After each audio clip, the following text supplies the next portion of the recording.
शिवरात्री कथा धन्य जे ऐकते, शिवरात्री कथा धन्य जे ऐकते, शिवरात्री कथा धन्य जे ऐकते, शिवरात्री कथा धन्य जे ऐकते, इच्छिले पावती सर्व काही, इच्छिले पावती सर्व काही, इच्छिले पावती सर्व काही, शिवरात्री कथा धन्य जे ऐकते, शिवरात्री कथा धन्य जे ऐकते, शिवरात्री कथा धन्य जे ऐकते, शिवरात्री कथा धन्य जे ऐकते, इच्छिले पावती सर्व काही, इच्छिले पावती सर्व काही, इच्छिले पावती पातकांचा नाश पुण्य वाढे नाश पुण्य वाढे पातकांचा नाश पुण्य वाढे फार पातकांचा नाश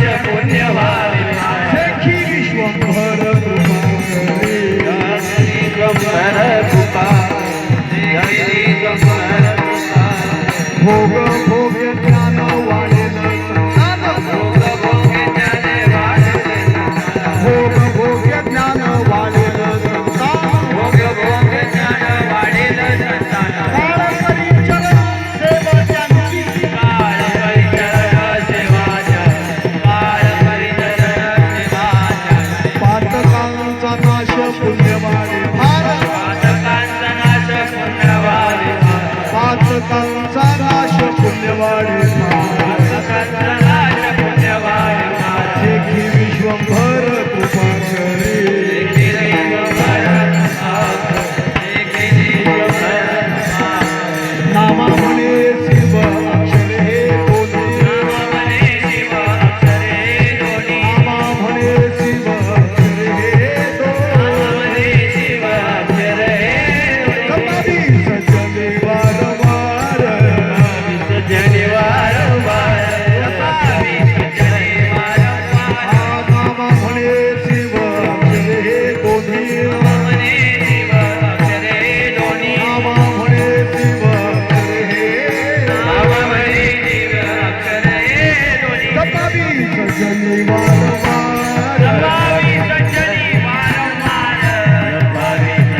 गायनाचे आर्य खडकवाडी बंटी महाराज तुपे आणि दीपक महाराज यादव बहुली. चला पटकन पुढे या.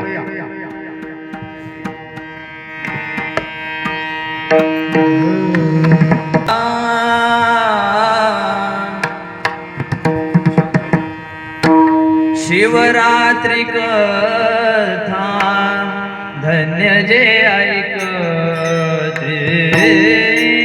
शिवरात्री कथा धन्य जे ऐकते. शिवरात्री कथा धन्य जे ऐकते. शिवरात्री कथा धन्य जे ऐकते. शिवरात्री कथा धन्य जे ऐकते. शिवरात्री कथा धन्य जे ऐकते. शिवरात्री कथा धन्य जे ऐकते. शिवरात्री कथा धन्य जे ऐकते. पावती सर्व काळ.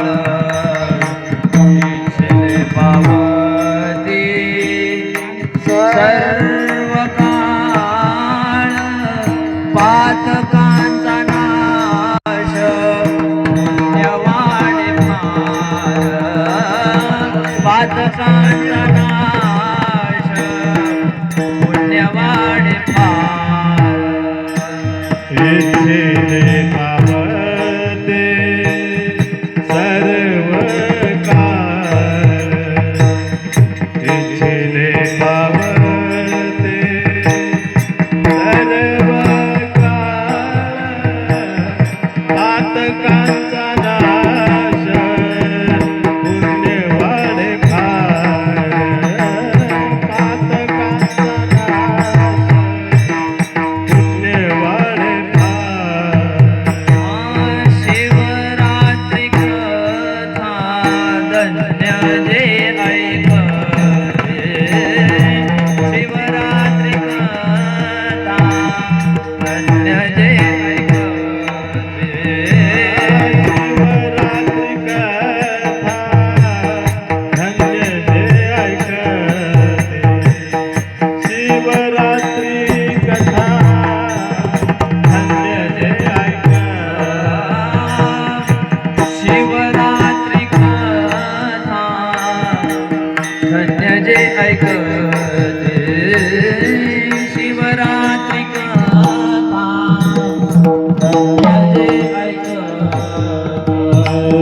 शिवरात्री कथा धन्य जे ऐकते. शिवरात्री पावती सर्व पावती सर्व पातकांचा नाश पुण्यवाणी फार. पातकांचा नाश पुण्यवाणी फार. इच्छिले पावते सर्व काळे. इच्छिले पावते सर्व काळे.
शिवरात्री कथा शिवरात्री कथा धन्य जे ऐकती इच्छिले पावती सर्व काही पातकांचा नाश पुण्य वाढिता सेखी विश्वंभर कृपा करी भोग भोग्य ज्ञान भोग भोग्य ज्ञान वाढेल संतान काळ करी चरण सेवा त्यांची पातकांचा नाश पुण्य वाढिता सेखी विश्वंभर कृपा करी नामा म्हणे शिव अक्षरे हे दोन्ही नामा म्हणे शिवाक्षर हे दोन्ही जपावी सज्जनी वारंवार पातकांचा नाश पुण्य वाढिता सेखी विश्वंभर कृपा करी ओम नमो जियाद वेद प्रतिपाद जय जय स्वसमे आत्मरूप देवा तुझी गणेशु सकलांतमती प्रकाशु निवृत्ती नसू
तया नमन माझे दंडवत ऐसे नमन करून सगळा हरी कथा बोले गोबडिया बोला पुण्यार म्हणून आपल्या बाळा चालेल सगळा नाम म्हणे कर्पूर गौरम करुणावतारम संसार सार मोजे इंद्राज सदा वसंत प्रियारविंदे भव भवानी सहितम नमामि कैलासीचा देव भोळा चक्रवर्ती कैलासीचा देव भोळा चक्रवर्ती भोळा चक्रवर्ती कैलासीचा देव भोळा चक्रवर्ती पार्वतीचा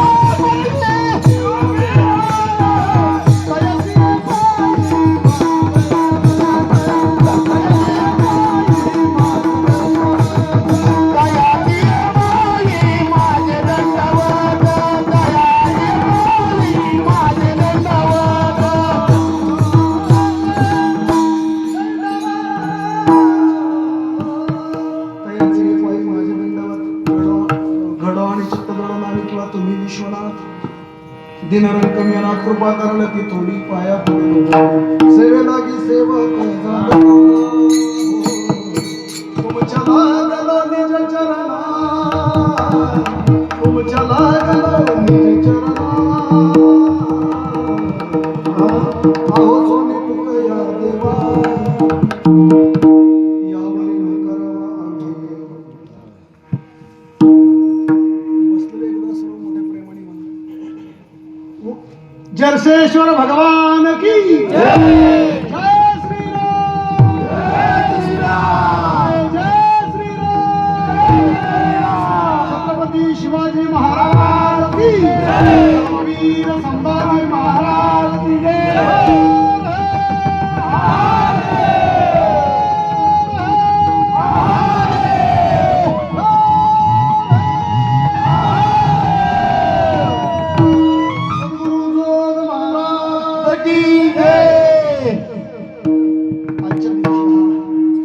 शिवाकडून शिवापर्यंत पोहोचलेला आवाज हा असणं आवश्यक आहे, म्हणजे शिवरात्री.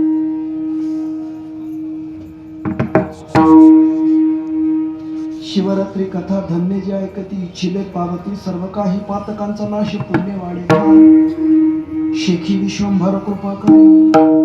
प्रस्तुत प्राप्त स्थळी प्राप्त प्रसंगी कीर्तन निरूपण सेवेकरता घेतलेला अभंग महान भगवत भक्त भगवंताचे नडीबाळ बाल भक्त प्रेममूर्ती पंढरपूर नरसिंहनिवासी संत शिरोमणी नामदेवराय यांचा हा 4 चरणाचा अभंग असून या अभंगाद्वारे विशेष आजच्या दिवसाचं महत्वच नामदेवराय या अभंगात प्रतिपादित करतात. आजची जी कथा आहे ती कोणती कथा आहे? रात्रीची घडलेली जी कथा आहे आजच्या दिवशी ती शिवरात्री कथा. शिवरात्री कथा शिवाचं अंश रूपाने प्रत्येक लिंगामध्ये अवतरणीकरण ज्याला म्हणतात. ज्या रात्री झालं ती रात्रीची कथा ज्या दिवशी घडली ती आजची कथा म्हणजे शिवरात्री कथा. ही कथा जो कोणी ऐकल त्याचं जीवन धन्य होईल. शिवरात्री कथा नामदेवराय धन्यता देणार. हे जे कथा ऐकतात त्यांच्या जीवनात वेगवेगळ्या अभंग धन्यता देणार आहे. पण इथं आजच्या दिवशी कथा जो कोणी ही शिवरात्रीची कथा श्रवण करेल ऐकेल त्याचं जीवन धन्य होऊन जाईल. म्हणून शिवरात्री कथा आपल्या हिंदू संस्कृतीमध्ये एकाने सांगण्याची परंपरा आहे. उपदेशी मंत्र आहेत, गुरु मंत्र आहेत, वारकरी संप्रदायाचा गुणा मंत्र जाणार रामकृष्ण हरी म्हणा ही आपली परंपरा आहे. पण असे काही मंत्र आहेत की ते उपदेशी फक्त कानातच सांगायचे, गुरुने शिष्याला जपायचे. त्या जपाचा सर्व सारांश ज्या तत्वाशी एक रूप धरायला पाहायला मिळतो ते तसं तत्व कोणतं असतं तर ते शिवतत्व आहे. त्या शिवतत्वातला गुरुमंत्र, बीज मंत्र, उपदेशी मंत्र ज्याला म्हणतात तो आज शिवरात्रीच्या शिवमुहूर्तावरती मी आपल्या समोर ठेवतो. आपण एरवी दर्शन आल्यानंतर ओम नमः शिवाय, ओम नमः शिवाय, ओम नमः शिवाय हा आपण जप करतो. ओम नमः शिवाय हा म्हणायचा मंत्र आहे, गायचा मंत्र आहे, बोलायचा मंत्र आहे. उपदेशी मंत्र, गुरु मंत्र जो म्हणतात तो हा मंत्र आहे. ओम शिवे नमः, ओम शिवे नमः, ओम शिवे नमः, ओम शिवे नमः, ओम शिवे नमः, ओम शिवे नमः, ओम शिवे नमः. कमीत कमी 12 वेळा 48 दिवस म्हटलं की त्या तत्वाची अनुभूती आपल्या जीवनात आपल्याला प्राप्त करून घेता येते. म्हणजे शिवरात्रीचं व्रत आहे. ओम शिवाय वसी, ओम शिवाय वसी, ओम शिवाय वसी, ओम शिवाय वसी, ओम ओम उंग नमः शिवाय, ओम ओम उंग नमः शिवाय असे काही मंत्र आहेत की ते उपदेशी मंत्र आहेत, गुरु मंत्र आहेत. एकाने एकाला एकांतामध्ये सांगण्याची प्रक्रिया त्याच्यामध्ये पाहायला मिळतात. लक्षात याची अनुभूती आपल्या जीवनामध्ये अनुभवणं, ते नामस्मरण आपल्याकडून घडणं होणं म्हणजे शिवरात्र आहे. शिवरात्र म्हणजे मला वाटतं रात्री 10 ते 12 2 कार्यक्रम होतात आणि एक उत्सव होत असतो. रात्री 10 ते 12 भगवान श्रीकृष्णाचा जन्मोत्सव म्हणजे श्रावण महिन्यामध्ये गोकुळाष्टमीला होत असतो आणि शिवरात्रीचं कीर्तन रात्री 10 ते 12 या वेळेमध्ये होत असतं आणि एक उत्सव मोठा होत असतो. त्या उत्सवाचं नाव आहे कोजागिरी. कोजागिरी या शब्दाचा अर्थ आहे को जागरती, कोण कोण जागा आहे. शिवरात्रीचं व्रत सुद्धा हेच आहे, को जागरती.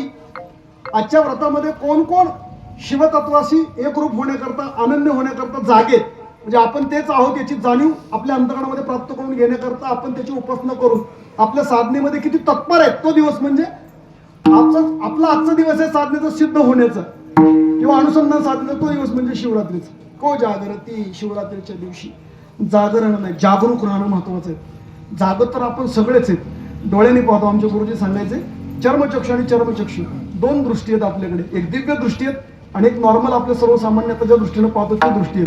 आपण आपल्याकडे पाहतो ही सर्वसामान्य दृष्टी आहेत आणि दिव्य दृष्टीने त्याच्याशी अनुसंधान साधतात ते दिव्य दृष्टी, ती चर्मचक्षु आणि चर्मचक्षु.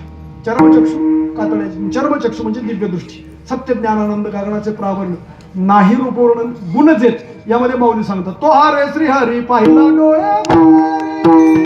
तो हा रे श्री हरी पाहिला डोळे, तो हा रे श्री हरी पाहिला डोळे, तो हा रे श्री हरी पाहिला डोळे, तो हा रे श्री हरी पाहिला डोळे.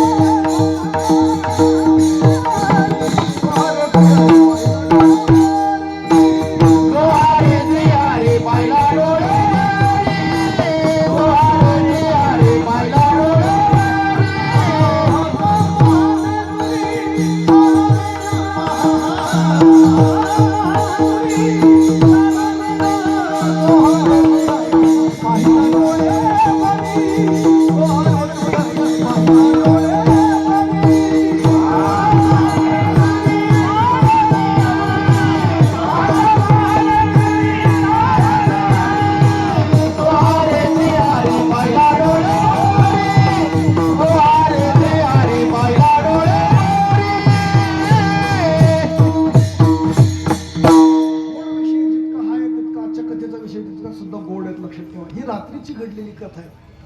खरं तर एकाला सगळं सांगितलेले आपले ग्रंथ आहेत इथपर्यंत. आदिनाथ ओमा बीज प्रकटले ते ज्ञानदेवे सार या दोन अभंगांमध्ये आपल्याकडे ती परंपरा आपल्या नाथ संप्रदायाची. मग मात्र आपण सहज म्हणून जातो तुमचा अनुग्रह लाभलं, यापेक्षा वेगळा दुसरा अनुग्रह नाही हे लक्षात येण्याकरता मी आपल्यासमोर जीवन गेलो. पण आजचा दिवस तितकाच पर्वकाळातला आहे. वैष्णवांच्या पर्वकाळातले काय पर्वकाळ सांगितलं ते शिवरात्रीचं व्रत म्हणजे पर्वकाळ आहे. सोपा विषय आहे. 24 एकादशी वैष्णवांच्या 12 महिन्यातल्या 2 वद्य आणि शुद्ध पक्षातली एक वद्य पक्षात 2 एकादशी 15 दिवसात कराव्यात.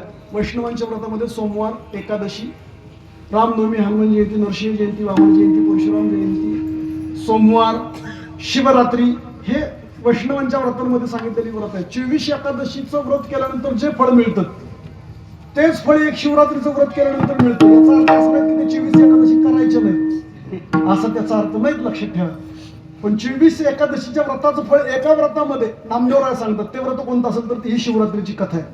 शिवरात्रीची कथा ज्या तालुक्यात घडली तो तालुका श्रीगोंदा तालुका आहे आणि श्रीगोंदा तालुक्यात ज्या गावात घडली ते चांडगाव गाव आहे. कधी तुम्ही श्रीगोंदा तालुक्यात गेलात तर जा, तिथं चांडेश्वराचं मंदिर आहे नदीच्या तिथं. चांडेश्वराचं म्हणजे त्याच भिल्लाची कथा आपण शिवरात्रीला महाराष्ट्रभर कीर्तनकार सांगत असतात. नामदेवराय त्याच कथेचा अभिप्राय इथं सांगतात. रात्रीची घडलेली कथा आहे. म्हणजे मी 2 महात्म्यांची तुम्हाला नावं सांगून दिलं अशा की ज्यांनी जीवन त्या पद्धतीने व्यतीत केलं पण विश्वाचं कल्याण केलं. त्यामध्ये ज्यांच्या भूमीत कीर्तन केलं वाल्मिकी ऋषींच्या रामायणामध्ये असा उल्लेख आला की लव कुशाने रामाचे घोडे अडवले ते हे ठिकाण आहे. म्हणजे पारमार्थिक भूमी आहे जिथं सीतामाई आई साहेबांच्या माध्यमातून गंगा उगम झाली. ती ही तपस्वींची भूमी आहे असं आहे. अजून काय, इतिहास घडवणारी माणसं इतिहास बदलत नसतात पण इतिहास बदलणारी माणसं आयुष्यात इतिहास घडवत नसतात असे. श्रीमंत योगी राजाधिराज योगीराज छत्रपती शिवाजी महाराजांचं वास्तव्य पुण्यावरून निघाल्यानंतर जिथं लाभलं त्यांची ही भूमी आहे. अजून काय, पांडवकालीन पुरातन असणारं हे जर्शेश्वर मंदिर आहे. या 40-42 गावांचं अधिष्ठान असणारं हे जर्शीश्वराचं मंदिर आहे. ज्यांच्यामुळे हे आपल्यापर्यंत पोहोचलं मिळेल ते तनपुरे बाबा, त्यांचे खूप मोठे आपल्यावरती उपकार आहेत. शिवरात्रीची कथा म्हणजे आपली हिंदू संस्कृती, संस्कार, परंपरा, समृद्धी या कथेमध्येच आहे. उगा कीर्तनकार कथा सांगत असतात कथाडे म्हणून, असं त्याचा अर्थ नाही. लक्षात ठेवा, या कथा असतात त्या कथेमध्ये संस्कार, संस्कृती आणि समृद्धी दडलेली पाहायला मिळतात. म्हणून कथा श्रवण करावी. भागवत कथा आहे, शिवपुराण कथा आहे, शिवलीलामृत कथा आहे, असं आहे. जेवढं दासबोधाची कथा आहे, ह्या कथा आहेत त्या नुसत्या कथा म्हणून कथा ऐकायच्या नाही, तर त्या कथा आपल्या आणि आपल्या कुळाचा उद्धार करणाऱ्या कथा आहेत. आणि कथाकार कथा नुसती सांगत नसतात, त्यामध्ये आपले संस्कार आपल्याला पेरून जात असतात. लक्षात ठेवा. पुराणीचा इतिहास जय जयकार गणपती, जय जयकार गणपती, जय जयकार गणपती. पुराणीचा इतिहास जय जयकार गणपती, जय जयकार गणपती, जय जयकार गणपती.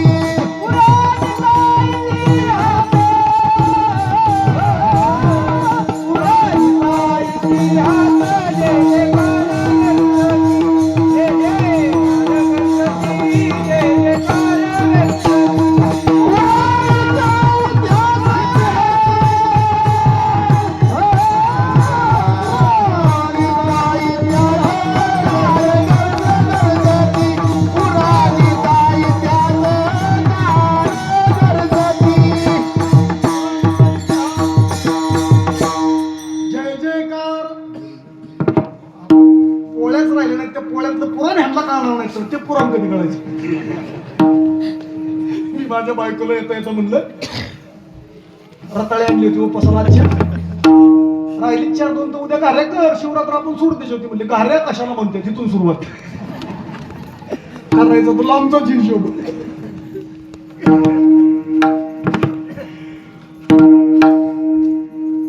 जुनी टेक्निक गेली हो. सेवा या येळून करायची, आजीसारख्या आईसारख्या महिला. गावाकडे येळायची पद्धत असो, बौली गायकवाडवाडी, बाळासाहेब गायकवाड सरपंच बौली, ही जुनी माणसं इथंच बसलेले ते कार्यकर्ते या मंडळाचे. आता शेवाया येळायच्या, वळायच्या आणि त्या पितळीवरती धरायच्या. कार्यक्रमच संपला. चुकून एखाद्या मुलीला, नवीन नांदणे करता आलेल्या मुलीला विचारलं, मुसळ आहे का ग? ते लगेच म्हणलं आमचं ते आत्ता ड्युटी गेले. मला माहिती नाही.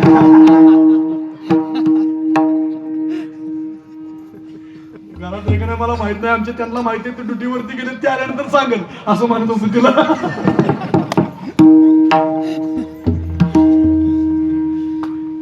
झालं पूर्ण जाऊन पोळ्याचा संबंधच राहिला नाही. ते आता कुठं पुणेरी भाषा आली, त्या चपातीला म्हणत पोळी देऊ, पोळी देऊ, पोळी घालू, पोळी घालू. वाढायचा शब्द गेला, वाढायचा देऊ, पोळी घालू. तुपाला अनुस्वार काय द्यायची गरज राहिली नाही, त्याच्यावर अनुस्वार दिला, तुंब वाढू.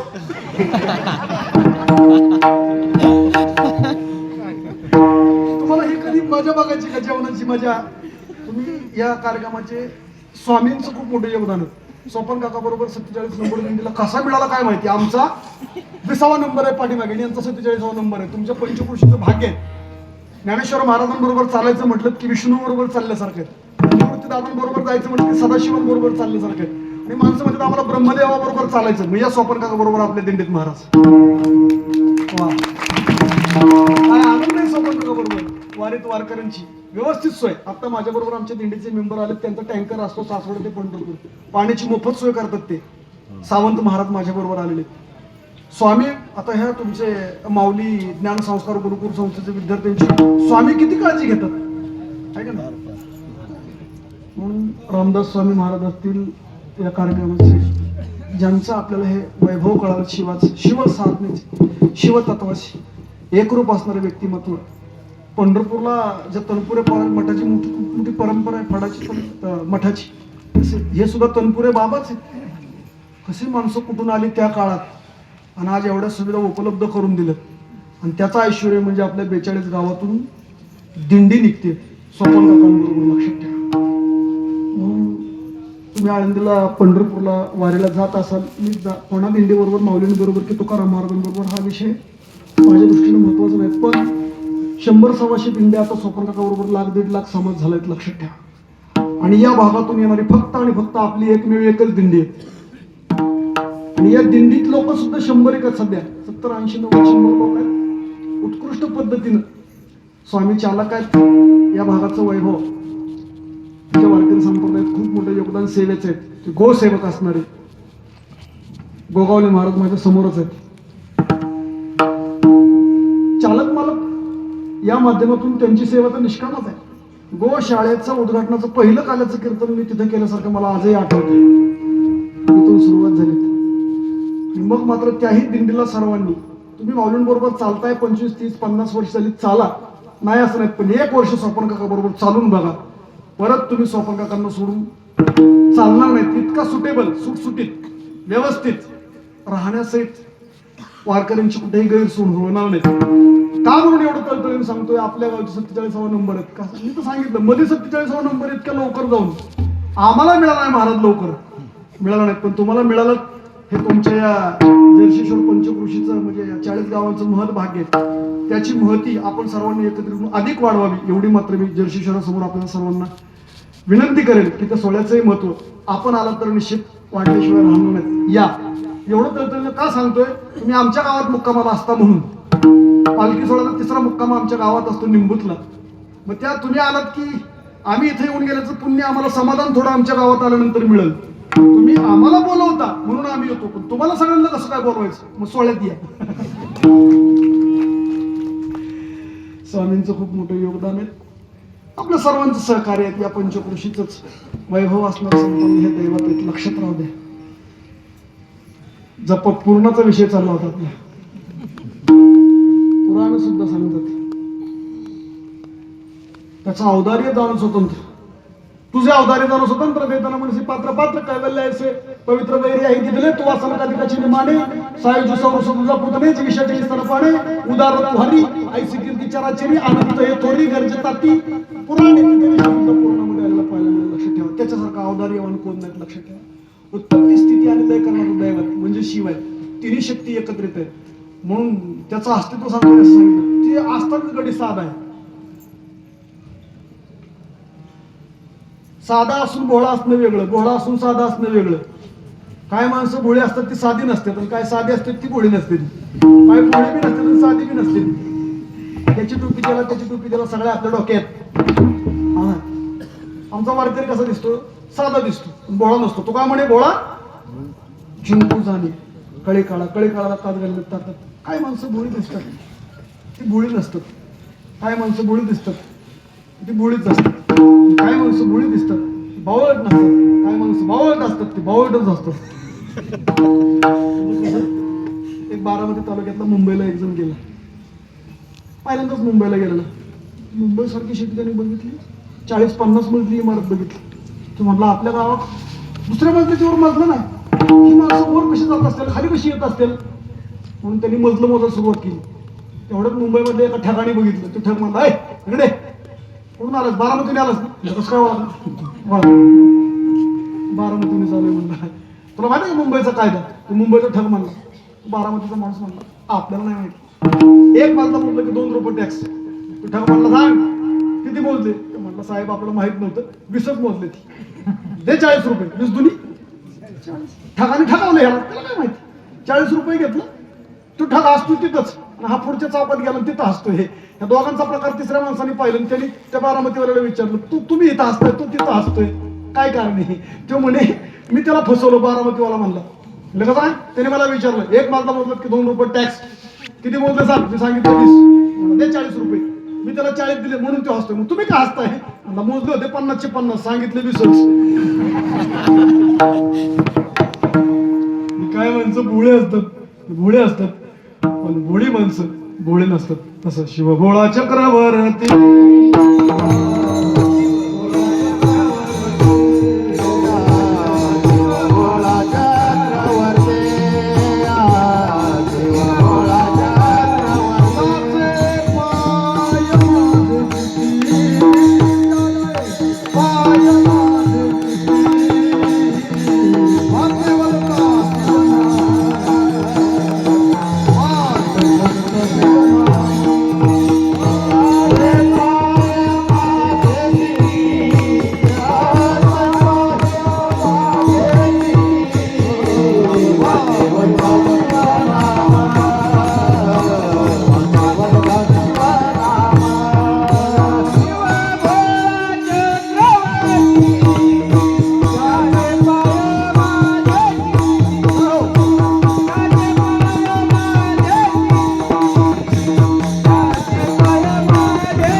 आहेत आणि लय नाहीत.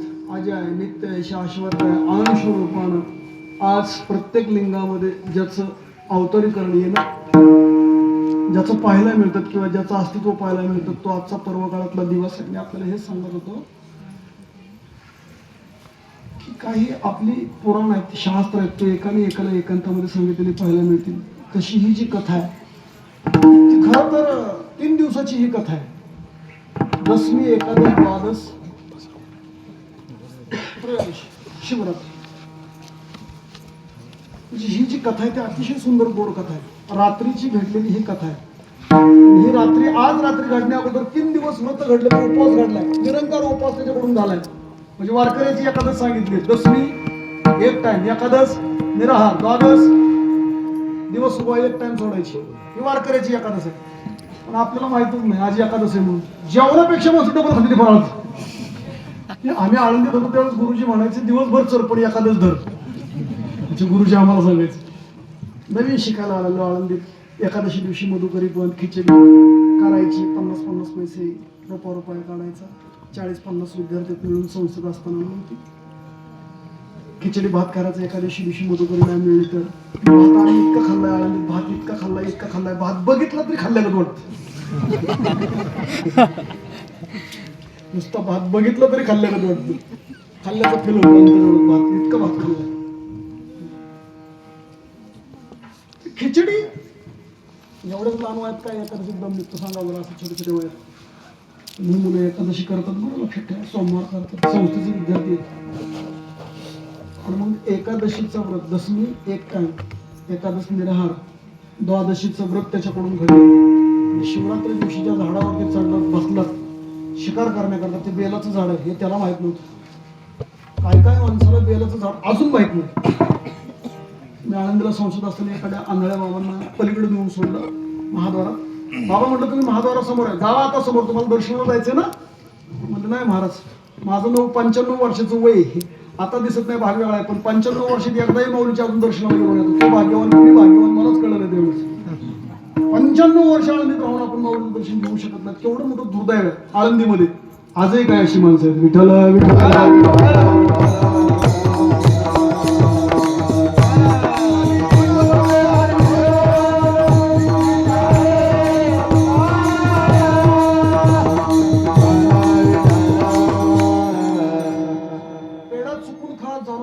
कुठल्याही बाजूने खा, तो कसा लागतो? गोडच लागतो. महिलांनी खाऊ देत, पुरुषांनी खाऊ देत, गरिबांनी खाऊ देत, श्रीमंतांनी खाऊ देत, लहान मुलांनी खाऊ देत, मोठ्या माणसांनी खाऊ देत, वयस्कर माणसांनी खाऊ देत, कुठल्या बाजूनी खाऊ देत, चारही बाजूनी खाऊ देत. पेढा कुठल्याही बाजूने गोडच लागतो. तसं हे नामस्मरण आहे. तुम्ही घ्या, कुठे घ्या, कसंही घ्या, ते उद्धारच करत असत. लक्षात ठेवा. असं हे व्रत आहे. तुम्ही जाणून पाय रक्षावरती द्या तरी तो भाजणार नाही. भाजणार नाही म्हणून हातावरती घ्या तरी तो, जसं त्या कोळ्यांग्याचा रक्षाचा गुण आहे ना, तसं भगवान सांगतात शिवभोळे इतकं दैवत आहे, तुम्ही माझं जाणून घ्या, तुम्हाला माहित नाहीत म्हणून करा, तरी मी त्याच्यावरती कृपाच करणार. तो दिवस म्हणजे आजचा दिवस आहे. मला जाणून करा, न जाणता करा, जाणण्या न जाणण्याचा काही संबंध नाही. ज्ञात अज्ञातपणे हेही 2 शब्द ज्याला आठवत नाहीत, पण घडली सेवा, भगवान सांगतात त्याच्यावरती मी आजच्या दिवशी कृपाच करतो. तो दिवस व्रतवैकल्यातला तो आजचा दिवस आहे. शिवरात्रीची कथा श्रीगोंदा तालुक्यात चांडगाव गाव आहे. ती कथा जो कोणी ऐकेल त्याचं जीवन धन्य होतं. म्हणून अभंगाचा भावार्थ सांगून होतो अगोदर, मग कथा सांगतो शेवटच्या 5-10 मिनिटांमध्ये. शिवरात्री कथा धन्य जीवन त्यांचं जे ऐकतात. श्रवणे अर्थे पठणे मोक्षोची लाभे. ज्ञानेश्वर महाराज सांगतात तुम्ही कोणत्याही निमित्तानं इथं या, ऐका, तरी मोक्षच आहे. तशी ही शिवरात्रीची कथा आहे. तुम्ही ऐका, आपलं जीवन धन्यतेपर्यंत पोहोचवायचंय ना, तर मग ही कथा जो कोणी ऐकेल त्याचं जीवन धन्यतेपर्यंत पोहोचवता येईल, आपलं जीवन धन्य होऊन जाईल. म्हणून शिवरात्री कथा धन्य जे ऐकती इच्छिले पावती.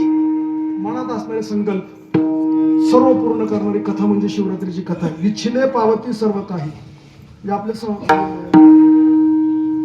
ज्ञानेश्वरीमध्ये सुद्धा अशाच काय ओव्या आहेत. पुढती पुढती पुढती ये या ग्रंथ पुण्य संपत्ती, सर्व सुखी सर्वभूती. हे पारायणाचं फळ आहे, संपूर्ण होईल ते. ज्ञानेश्वर महाराज ज्ञानेश्वरीमध्ये सांगतात. म्हणजे त्याची फलश्रुती, ज्ञानेश्वरी पारायणाची फलश्रुती त्याच्यामध्ये सांगितली. तसं आजच्या कथेचं फळ काय? आपल्याला जे हवंय ते मिळणार. इच्छिले पावती, नेमकं काय हवंय आपल्याला त्याचं उत्तर आहे. अत्यंत दुःखाची निवृत्ती आणि परमानंदाची नाम सुखाची प्राप्ती. आपल्याला गरज आहे दुःख निघून जावं आणि सुख निर्माण व्हावं. ते दुःख निघून जाण्याकरता काय करावं लागेल? पाप कमी व्हावं लागेल आणि पुण्य वाढावं लागेल. आणि शिवरात्रीचं व्रत नेमकं हेच करतं. पातकांचा नाश संपून टाकतं, पुण्य वाढे फार.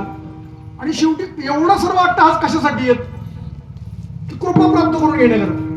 एवढा सर्व जो अट्टहास आहे, व्रत वैकल्य असतील किंवा आपण नामस्मरण साधन असतो, ती कशा करतात? आपल्या उद्धारा करतात, आपल्या पूर्वजांच्या उद्धारा करतात. हे सगळ्या त्यामध्ये शिवपुराण असेल, गरुड पुराण असेल, गीता असेल, कुठलाही ग्रंथ घ्या, अगदी भागवत कथेपर्यंत आपल्या उद्धार करता ते असतील, आपल्या पूर्वजांच्या उद्धार करताच आहेत. जपापासून अनुष्ठानापर्यंत ज्या पुण्यात्मक कर्माची क्रिया सांगितल्यात ते आपल्या उद्धार करतायत, आपल्या पूर्वजांच्या उद्धार करत. अशी किती हरिपाठातली प्रमाणे मी आपल्याला सांगा. समीपता, स्वरूपता, सलोकता, सायुज्यता, मुक्ती पाहिजे. मग पूर्वार्धात साधना सांगितली, देवाची द्वारी. फलश्रुती काय सांगितली? तेने मुक्तीचारी. फलश्रुती काय सांगितली? ज्ञानदेवा ध्यानी. पूर्वार्धात साधना सांगितली, रामकृष्ण म्हणी. फलश्रुती काय सांगितली? तेने वैकुंठ भुवनी घर केले. म्हणजे पूर्वार्धात साधना, उत्तरार्धात फलश्रुती. ज्ञानदेव सांग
डबल चाल. ज्ञानदेवा ध्यानी रामकृष्ण म्हणी ही फलश्रुती. तेने वैकुंठी भुवनी ज्ञानदेव सांग झाला हरिपाठ. पूर्वजा वैकुंठा धन्य भागवत कथा. प्रेतपीडा विनाशिनी भागवत कथा. गरुड पुराणात, शिवपुराणात ही सगळे आपले उद्धार करतात. आपले पूर्वज नातला याडी याही पुढे जाऊन सांगतो पुरुषाची पर्वकाळ जन्मात पुढे एक वेळ माते पित्याचा अंत काळ माऊली सांगतो धर्माची ती वेळा ती पवित्र संग होणार काय पुढे प्रणाम केलं पतंती पित्र हे शब्दुक्त पिंड क्रिया हास्य कीर्तनाचा विषय नाही पण पिंडदानाचा विषय तिथे एकच वाक्य सांगतो कोणती सुद्धा सांगते धर्मात सर्वांचं पिंडदान केलं कौरवांसमेत पांडवांचं सुद्धा काय गेलेत त्यांचे पण अजून एक जण राहिलं त्याचं तू पिंडदान करणं त्याला विशेष वेळी फिरावं लागेल धर्मराजा म्हणला आई कोणी राहिलं नाही तुझ्या डोळ्यातून गळगळा पाणी व्हायला रडू नको मी पिंडदान करतो पण त्याचं नाव सांग तिने नाव सांगितलं कर्ण त्याचं नाव सूर्याच्या मंत्रापासून पहिला झालेला मुलगा आहे कुंतीचा पहिला मुलगा आहे आणि त्याचंही पिंडदान धर्मराजाला कोणी करायला लावलं कुंतीने करायला लावलं त्याच्याकरता तो श्लोक आहे संगराजाय कुलज्ञानं कुलशब्द पदांनी पितृ हे शाब्लुप्त पिंडदान क्रिया हा इथले जपापासून अनुष्ठान ज्या ज्या काही पुण्यात्मक कर्माच्या क्रिया सगळ्या आपल्या उद्धार करतात आपल्या पूर्वजांच्या उद्धार करतात हा विषय आणि नेमकं उद्धार होणं म्हणजे नेमकं काय पाप कमी होणं कशाने होत असतं नामस्मरण पातकांचा नाश पुण्यवाणे फार गरज कशासाठी एवढं सगळं करण्याचा अट्टहास काय तर आपल्यावरती त्या विश्वंभर म्हणजे जगाचं भरण पोषण करणारा मालक आहे सम्राट आहे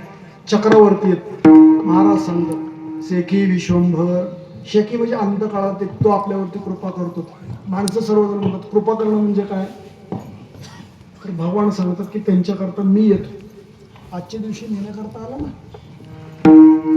कैलासाला ही पारदीप नुसते घेऊन गेले नाहीत तर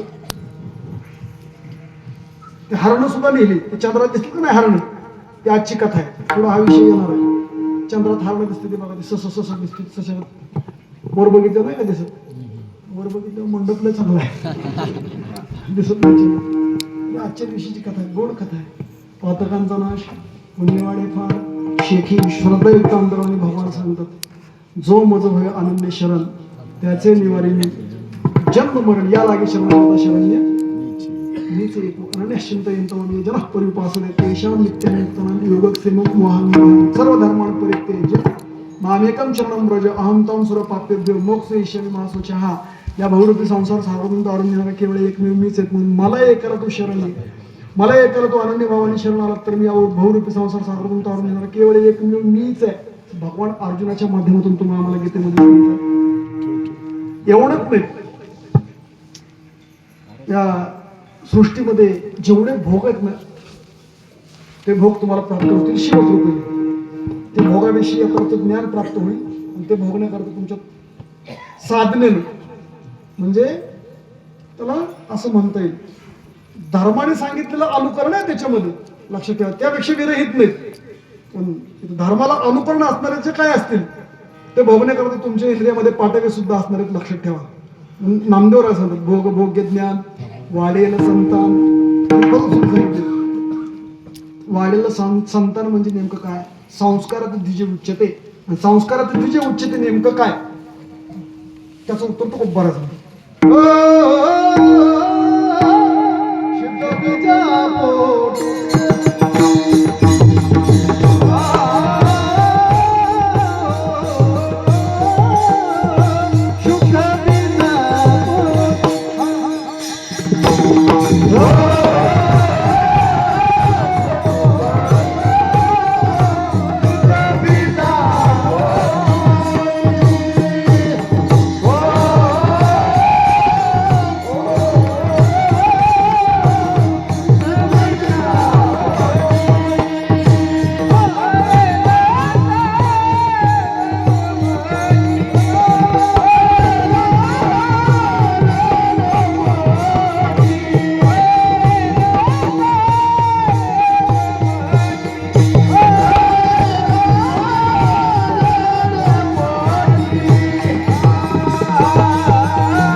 ती तापदर्शिनी असंच आहे ना ते असं मुख्य अमृताची वाणी संस्कारात जे उच्चते संतान असं आहे. आता एक संतान संस्कार आणि संतान या दोन गोष्टी सांगतो फक्त. मारवाड्याची बाय गुजराची बाय वाणीची बाय ह्यांच्या कधी अंगात येणार.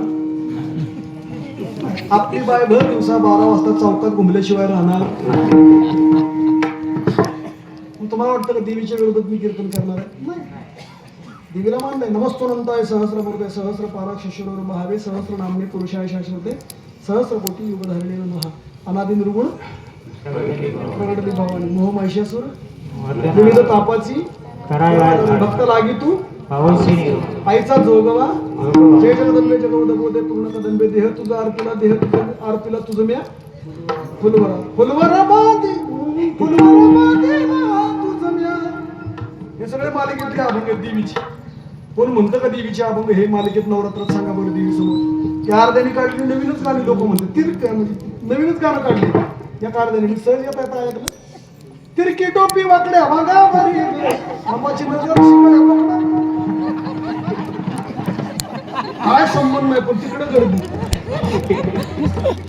जर्शेश्वराची यात्रा महादेवाची शिंगणापूरची यात्रा पंढरपूरची यात्रा आळंदीची यात्रा देहूची बीज महाराजांची यात्रा काळोबाईची जत्रा तरी बी जाता तुम्ही. जत्रा या शब्दात जा आणि तरा करून घ्या. यात्रा या शब्दात इथं जर्शेश्वरापाशी तरुण जा या तरा जा तरा.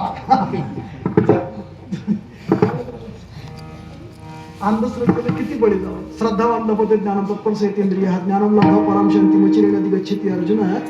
ज्यांच्या अंतर्गत श्रद्धा त्यांना मी जवळ तितकाच जवळ आहे पण ज्यांच्या अंतर्गत श्रद्धा नाही त्यांना जवळ असून सुद्धा तितकाच लांब आहे. अश्रद्धा दाना पुरुष धर्मशास्त्र प्राप्तम निवर्तनते मृत्यू संसार वर्तमनी. म्हणून वारकरी संप्रदाय डोळे श्रद्धेने उपासना करणार आणि करायला सांगणार एकमेव एक संप्रदाय म्हणजे वारकरी संप्रदाय. वारकरी संप्रदायात कुठेही अंधश्रद्धा पाहायला मिळणार नाही. ज्याच्यामध्ये अंधश्रद्धा पाहायला मिळते 100% तो वारकरी संप्रदाय नसतो. एवढं लक्षात ठेवा. वारकरी संप्रदायात कुठंच नाही अंधश्रद्धेला थार. मांस खाता आऊस होय तुम्ही खाऊ नका महाराजांनी सांगितलं. प्रकर्षाने विरोध केला नाही. असे काय महाराजांचे अभंग आहेत प्रकर्षण. शेंदरी हिंदरी दैवते कोणती पूजी भूती घेते आपल्या पोटाची रडते मागती सीते आपलं पोट भरू शकत नाही ते आपल्यावरती काय कृपा करणार. असं काय देईल ते पराडी महाराज म्हणतात. तो खूप गोड विषय. अंधश्रद्धेच्या नावाखाली बघा तुम्ही काळूबाईला एक देवारा घासरला तर 350 माणसं गप झाली 5-7 वर्षापूर्वी. एक देवारा घासरला तर आता सुविधा झाल्या. आता खूप सुविधा चांगल्या झाल्या. मी कीर्तन दरवर्षी इथं करतो पायी त्याला काळूबाईची म्हणजे कुलदैवत म्हणून सांगितलं. कुळीची हे कुलदेवी केली ठावी बरवे झालो शरण गेलो अभंगच अख्खा डोळ्यासमोर आणा. तुला म्हणे समागमी नाचू प्रेमी लागलो अनिलही रूपाबळे करुणी खडे सोडं दैवत आहे. ते आम्हाला माहिती करून दिलं पण हे संतांच्या अभंग कोणी म्हणत नाही. तुझं लांबून त्यांची माझ्या बघावी. एक डोनवाला एक जांजवाला एक हालगेवाला कधी केस मोकळी सोडून पदर खाऊन नुसतं एकसारखा तडाखा. बाकी काही नसतं. देव असं नाचायला लागला नाचता नाचता कमरेची पिशवी पडली खाली. देवाला पाण्याला सांगायचं.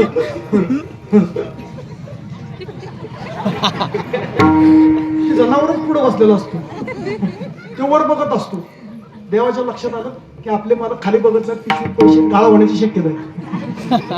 पिशवी जायची शक्यता आहे. देवा अंगात आलेला रागावतो.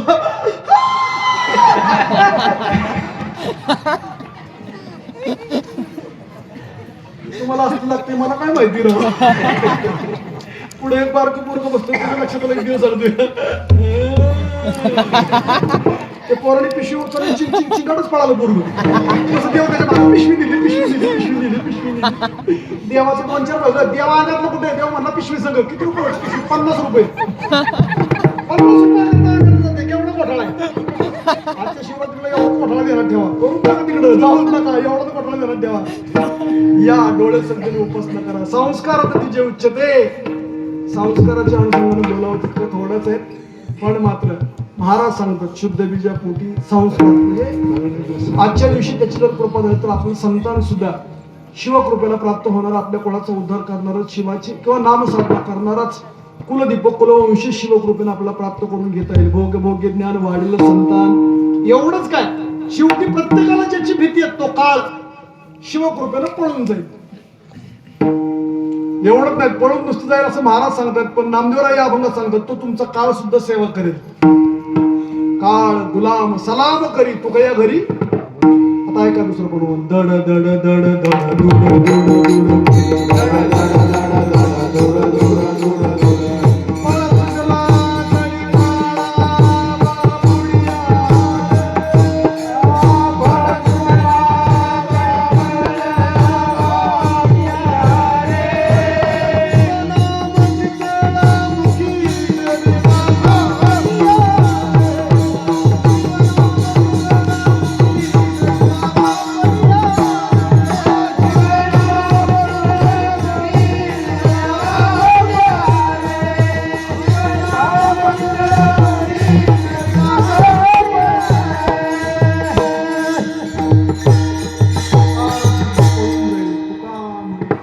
आता करू न शके तुका म्हणे आता आम्ही मुक्तीची या माता. त्यानंच म्हटलं तुका म्हणे मुक्ती परनिली नोवरी आता दिवस केचारी खेळी बेळी. तर त्याच अनुषंगाने त्याचा वापर त्या ठिकाणी म्हणजे त्या अभंगाचा विषय त्या ठिकाणी पाहायला मिळाला आपल्याला. भोग भोग ज्ञान वाढेल संतान काळ करी चरण. ऐका एक छोटासा दृष्टांत सांगतो म्हणजे आपलं लक्ष देईल. मारतात सर्वजण, मरणातला फरक काय? सोपा दृष्टांत सांगतो. काळ करी चरण सेवा म्हणजे नेमकं काय? मरतात सर्वजण, सर्वसामान्य माणूसही मरतो. भक्तीमध्ये साधना करणारा सुद्धा माणूस मरतो. दोन्हीतला फरक काय? त्याच्यातला फरक असा आहे, भक्तीमध्ये साधना करणारा माणूस मरणानंतर शिल्लक राहतो. हे काय असं झालं का आपल्यापर्यंत? नाही लक्षात ठेवा. आपल्याला त्यांनी माहिती करून दिलं, लक्षात ठेवा. आणि सर्वसामान्य मरून जातो तो मरूनच जातो. सोपा दृष्टांत सांगतो. मांजर उंदराला पकडते दात तेच असतात, पिलांना पकडते दात तेच असतात. लक्षात येते? पिलांना ते दातच काय पण जीवही लागू देत नाहीत आणि उंदराला ती एका पकडीत जिवंत ठेवत नाहीत. हा फरक आहे मरणामरणातला. भगवान सांगतात माझ्याकडे येतात त्यांच्याकरता मी स्वतः असतो, किंवा माझे शिवदूत असतात, विष्णुदूत असतात त्यांच्यासाठी, मी स्वतः त्यांची वाट पाहतो. भगवान सांगतात मी त्यांच्याकरता असतो, पण माझ्याकडे येत नाहीत. त्यांना मात्र मरण हे मरणच असतं. मग मरणातला फरक हा, मांजर तीच असते पकडण्याकरता उंदराला, मांजर तीच असते पकडण्याकरता पिल्लांना, मात्र पिल्लांना दात न लागू देता 4 घरं फिरवते त्या बोक्यापासून वाचवायला. ते दातही लागू देत नाही, जिभही लागू देत नाही. उंदराला मात्र पळू सुद्धा देत नाही. हा मरणातला फरक आहे. भगवान सांगतात की जो माझी उपासना करेल तो माझ्यापर्यंत येऊन पोहोचतो. मग सज्जन हो, सज्जन हो या शब्दाचा अर्थ नेमकं काय? मृत्यू लोकांमध्ये मनुष्य देह धारण करणारा प्रत्येक जीव, मनुष्य देह धारण करणारा पंचज्ञानेंद्रिय पंचकर्मेंद्रिय मन आणि बुद्धी याच्याकरता सोपं प्रमाण सांगतो. सज्जन या शब्दाकरता तुका म्हणे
शहाणा हा शब्द वापरला.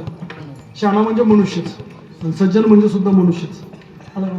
नामा म्हणे असं असणारं शिव हे कल्याण करणारं नाव आहे. शिव हे जोडणारं नाव आहे. नामदेवरायांची शिवणे म्हणजे त्यांचा धंदाच होता ना, तो शिंपीपुळात जन्माला आलेले.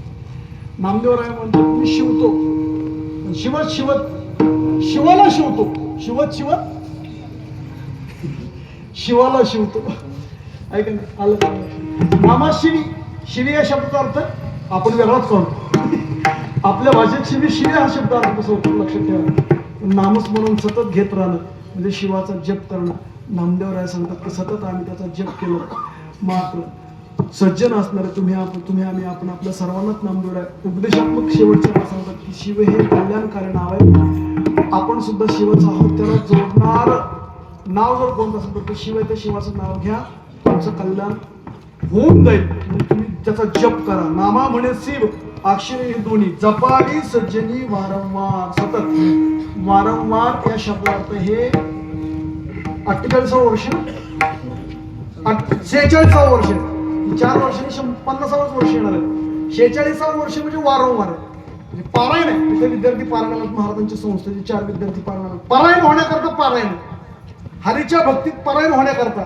आणि जे हरीच्या भक्तीत पारायण आहेत त्यांच्याकरता ते शब्द आहेत हरिभक्ती पारायण. हरीच्या भक्तीत जे पारायण आहेत ते हरिभक्ती पारायण असा त्याचा अर्थ आहे. पारायण होण्याकरता आपण इथं पारायणामध्ये सक्रिय सहभाग घ्यावा. म्हणजे त्याचा जप जिथं चालतो ना तिथं आपण जाऊन जप करावा किंवा जिथं असेल तिथं आपण तिथं जप करावा. सज्जन म्हणजे नामदेवराय तुम्हा आम्हाला हात जोडून विनंती करतात सज्जन हो की त्याचा जप करा, तुमचं कल्याण होऊन जाईल. नामा म्हणे शिव अक्षरे हे दोन जपावे सज्जनी वारंवार सतत त्याचा जप केला की इतका आपण त्याचा जप करावा, इतका आपण त्याचा जप करावा, इतका आपण त्याचा जप करावा की ज्याचा आपण जप करतो त्याचा जप करत असताना आपण विसरून जावं आणि त्याने आपलं जप सुरू करावं. इतका आपण त्याचा जप सुरू करावा. त्याला असं म्हटलं की अजपा जपणे ते हे मनाचा सरळ असा अर्थ आहे. नामदेवराज नामा म्हणे शिव अक्षरे हे दोन्ही जपावी सज्जनी वारंवार. याचं फळ काय? सतत शिवनाम जप केला तर काय फळ आहे? पातकांचा नाश पुण्य वाढे फार शेखी विश्वंभर कृपा करी असा अभंगाचा सरळ स्वर. म्हणजे अभंग आणि भावार्थ दोन्ही लक्षात यावे म्हणून विठ्ठल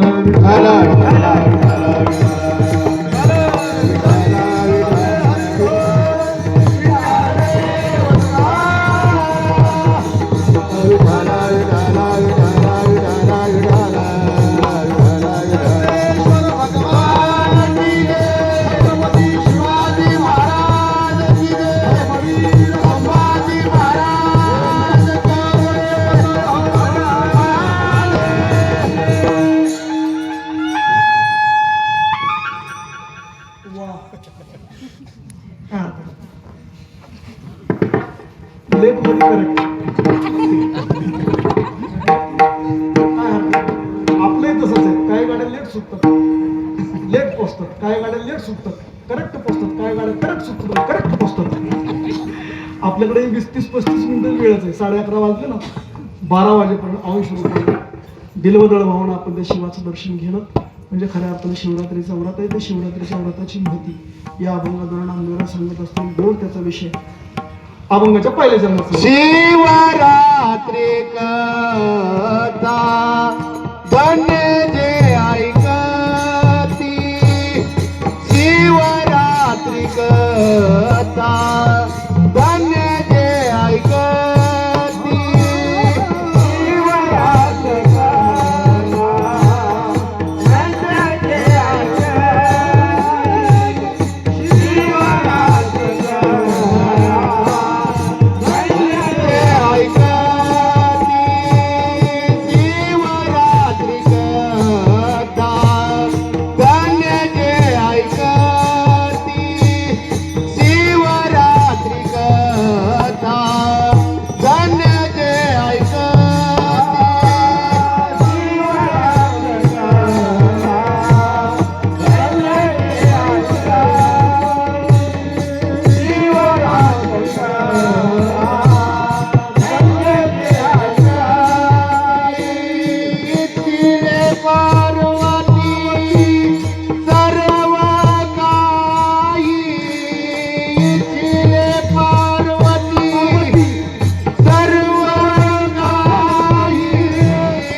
मला सांगतात ही कथा आहे. ती कोणाची कथा आहे? शिवजीची कथा आहे. म्हणून मी सुरुवातीला सांगितलं ते साधं दैवत आहे, भोळा आहे. कुणी जरी उपासना केली तर त्याच्यावरती ताबडतोब वरामुरळी भक्तांनी त्याच्यावरती प्रसन्न काय हवं आहे ते मागून घे, ताबडतोब प्रसन्न होणार. असं म्हणतात की शिवजींचं लग्न ठरलं. पार्वती आहे साहेबांबरोबर. ठरवायला कोण? नारद. नारद म्हणजे एखादं काम हातात घेतलं की परफेक्टपणे पार पाडणार. त्यांना म्हणायचं पत्रिका छापायची, नवरदेवाचं नाव पाहिजे, नवरदेवाच्या बापाचं नाव पाहिजे. सगळ्या गोष्टीचा विचार करून नारद गेले शिवजींकडे. मी विचारलं पत्रिका छापायची, हिमालयाची मुलगी तिच्याबरोबर तुमचं लग्न होत आहे, तीही पार्टी मोठी आहेत, आता मग पत्रिका छापायला टाकायचं, मग नाव काय टाकायचं? तुम्हाला जे टाकायचं ते टाका. ज्याला उत्पत्ती नाही, स्थिती नाही, लय नाही, स्वतःच बाप, स्वतःच नवरदेव, स्वतःच विश्वाचं अस्तित्व निर्माण करणारा. त्यावेळेस पार्वती आई साहेबांना महिनावतीला इतका आनंद झाला की बस आपल्या मुलीचं कल्याण झालं. लग्न ठरलं, लग्नाची तीच जवळ आलीत. आता शिवजींचे सगळे मित्र म्हणले की तुम्ही कॅलेंडरवरचे देव बघितले? कॅलेंडरवरचे देव किती गडे देखणं असतात बाळासाहेब? सूर्यदेव, चंद्रदेव, वरुणदेव, शिमादेव, रमेशदेव, ह्या आपल्यातली का? शिमादेव, रमेशदेव.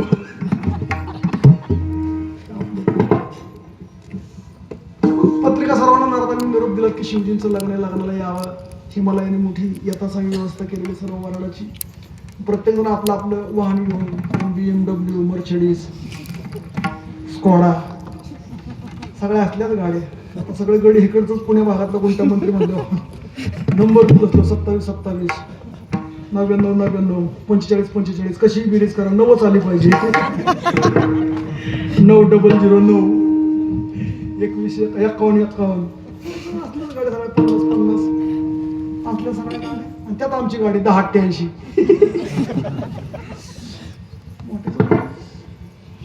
आमचा एक मित्र आहे गावंजाला, ज्याचं स्टेडियम शेजारी घर, जमीन बी अजून तिथे. तुम्हाला माहिती ह्या परिसरातली माणसं बोडखे परिवार आहेत गावंजात. बोडखे कंपनी मोठी आहे. त्याच्या बहिणीचं लग्न होतं, त्यांनी मला बोलावलं. म्हटलं महाराज सहकुटुंब सहपरिवार या. बायकोला, आईला, मुलाला, मुलीला घेतलं, आलो. गाडी पार्किंगची व्यवस्था केली. मंडपात निघालो की खाली गालीच्या होता आणि समोर स्क्रीन होती, पडदा. त्याने आपलं पडद्यावर सगळं लग्न बघत बघत पुढे निघालो. तेवढं पुढे जाताना आमच्या बायकोने त्या पडद्यावर बघितलं. म्हणजे किती त्याच्या गळ्यात सोनं आहे. त्या पडद्यावर गडी दाखवला होतोय, त्याच्या गळ्यात सोनं, दडात सोनं, गळ्यात सोनं. त्याला म्हणलं खाली बघून पुढं चल. मोठ्याचं लग्न इकडे तिकडे बघायचं नाही. मोठ्याचं लग्न असलं की मोठी व्यवस्था असते. तिला तसं म्हणलं, तिने इकडे तिकडे खाली बघत चालली. पण एक सुद्धा तिथली बाय 5-50 तोळ्याच्या खाली नव्हती लग्नातली. एक सुद्धा. दंडाला सोनं, कमराला सोनं, नाकात सोनं, सोनच सोनं, चोहीकडे गळ्यात सोनं. ती म्हणली बघा बायांच्या गळ्यात किती सोनं आहे. तिला म्हटलं तू खाली बघून पुढं चल. तिला बी काय कमी असं तुम्ही समजू नका. तिला बी कमी नाही, जास्तच आहे. पण तिला दुसऱ्याकडे लय त्याचं वाईट वाटायचं. बाळासाहेब तिला मोठं कठीण काम असतंय. आपल्याकडे त्याच्यात समाधान नाही, दुसऱ्याकडे लय त्याचं वाईट वाटतं. मग तिने मला विचारलं हळूच, म्हणजे मी इथल्या बायांसारखी कधी पिवळी दिसल हो इतकी. तिला म्हणलं काय वेळ झाल्या? म्हणलं मुख्यमंत्र्याची बायको सोनेली पिवळी, बुवाची बायको.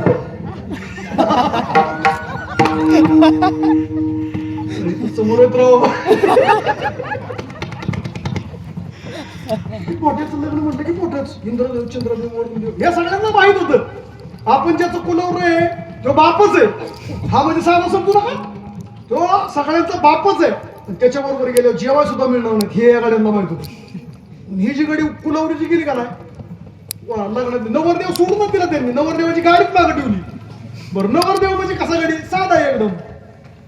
अंगावर राख, कमरेला वाघाचं कातड, गळ्यात गजचर्म व्याघ्र, गजचर्म व्याघ्र.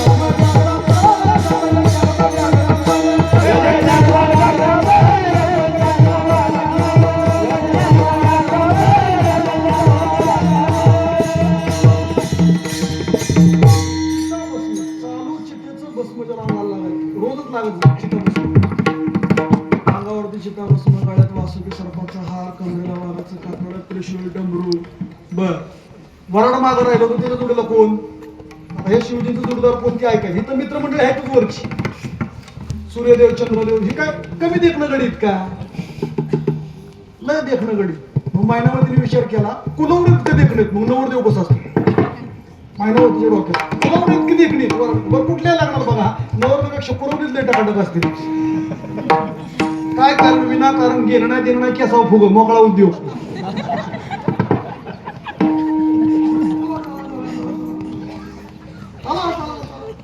मुलगी बघायला अनुभव नसतो 2 वर्षानंतर ह्याचं व्हायचं असतं पण नवरदेवाचा खास मित्र बघाय हाच पसंत कराय हाच तीच काढाय हाच पत्रिका छपाय हाच वाटाय हाच नवरदेवाला काढाय हाच तिथं उतरलं की थम्सअप लिमका मिरिंडा द्यायला हळद पुसायला साबण लावायला खेटर डोक्यात घालायला नवरदेवाला घोड्यावर बसवाय हाच घोडा आपलं कुलवडा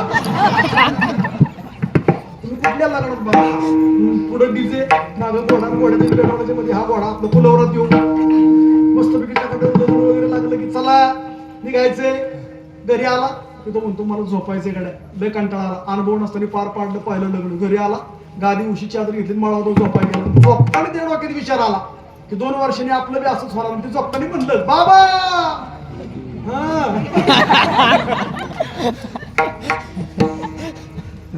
झोपलं पडल्या त्याला झोप लागली स्वप्न पडलं मुलगी बघितली पसंत पडली सीट काढली पत्रिका छापल्या वाटल्या वरात निघालं तिथं पोचलं सुपारी साखरपुडा हळद जेवणाचे कार्यक्रम वर्धावा मंडपासमोर माईक आला काकाने हातात घेतला मुलीचे मामा मुलीला घेऊन जायचंय मुलाचे मामा स्टेजवरती हजर राहायचंय अक्षरवाले अक्षर सरांना वाटत मुलीकडच्या त्या मुलाला ताबडतोब ओळून घ्यायचंय अक्षर सरांना पोहोचलेला मुलीचे मामा स्टेजवरती हजर राहायचंय मुलाचे मामा लग्नाला सुरुवात करायची होकारार्थी शब्दाला काका सुरू करते आता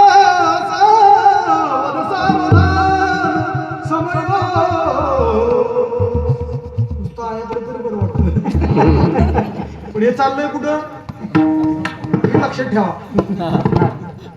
लग्न लागलं दोघं नवरा बायकोला हार घातला खुर्चीत बसले दाजी नाव घ्या वहिनी नाव घ्या दाजी नाव घ्या स्वप्न 2 ताट आले त्याला कधी याला चाललं मस्त जेवण झालं एक पिटुकली मिळाली 7 वर्षाची म्हणजे दाजी पानाचा बिडा ह्याने बी पान खायला सुरुवात केली 15 मिनिटं 20 मिनिटं अर्धा तास 1.5 2 2.5 3 तास झालं पानच संपना हा म्हणला असलं बसलं मी म्हणलं पान दिलं उठून तर बघावं हे झोपत उठून बघितलं अंगावली अर्धी चादर कोसळली होती दुसऱ्या दिवशी अंगावर काय घ्यायचा मला हे शिकवत नाही का जनरल नॉलेज असते मला ते कुलवरी टाकाटाक मायनावरती बिचारी गोळी त्या काळांना विचारलं का या सूर्यदेव चंद्रदेव वरुण देव सगळ्याचे देव लोक पुढे आणते ना कुलवरी त्यांना म्हणलं का नाही चहा घेणार का सरबत ही गडी लय हुशार त्यांना माहिती नवरदेवाला काहीच मिळणार नाही ती म्हणायची चहा असतो पण सरबत आणा नंतर चहा घेतो चहा असतो पण सरबत आणा नंतर चहा घेतो नाश्ता आणा जेवायला वाणा नकोच म्हणत नव्हतं हा गडी आपलं सगळ्यात मागं बरं ह्याच्याबरोबर कोण बुत खैस हाडळी नंदी गोमाश्या शिवजींबरोबर सगळं हीच गमच सगळं गण भूत हाडळी उलट्या पायाची सुईच्या पायाची मला माहित नाही मी माझा पाय चिपकवून घेतला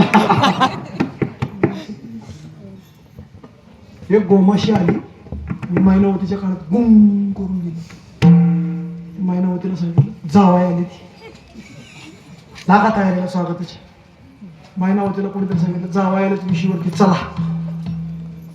मग सोन्याचा तबक चांदीची पंचारती औक्षण करण्याकरता अक्षिदा तिलक करण्याकरता कुंकुम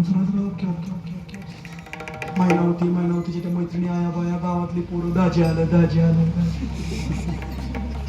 जावाय आलं फेटा बिटा टाळ दिंडी पकवास घेऊनच गडी सगळं स्वागताला कलश सगळं तुळशी वृंदावन घेऊन सगळे स्वागताला तिथे गेली मायनावतीने जसं जावायला बघितलं तशी तिला चक्करच आली जगाचं लावण्य जिच्यामध्ये त्या पार्वती म्हणजे आपली मुलगी इतकी देखणी हा बाबा अंगावर नीट कपडे नाही पुरेला कसा काय सांगा तिला चक्कर आली मायनावतीला चक्कर आली कोणीतरी जाऊन सांगितलं पार्वती आई साहेबांना तुमच्या आईला चक्कर आली पार्वती आई साहेब आल्या आणि आईच्या कानात सांगितलं आई तू काळजी करू नको टेन्शन घेऊ नको हे पुढे आलेले गडी नुसतं जेवायच्या कामाचे त्यांचा बाप आहे हा मला त्याच्याबरोबर लग्न करायची इच्छा नाही पण लग्न होतंय ते मला संसार करण्यासाठी नाही नुसते पायाची जरी त्याची सेवा करण्याची मला संधी मिळाली तरी मी माझं भाग्य समजेल पाय याच्या जागेवर पात्र झाली